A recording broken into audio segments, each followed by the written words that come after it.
Hey everybody, so I want to show you this waterproof power strip that I just got, which is going to be perfect for this holiday season for all of your Christmas lights when you need a great extension cord. So it is rated IPX6 waterproof, and it's actually going to have drainage holes so that if it does get wet, the water will come back out.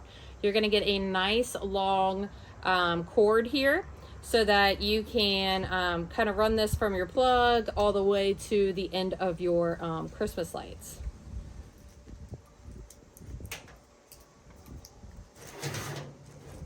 And then the plug itself is easy to find and use. It's a traditional 3-prong, and then you'll just go ahead and plug in your lights. Make sure you unplug your sticker as recommended before Once you pull that sticker off, guys, it is going to reveal 2 additional plugs. So now you have a 3-plug outlet for your Christmas lights.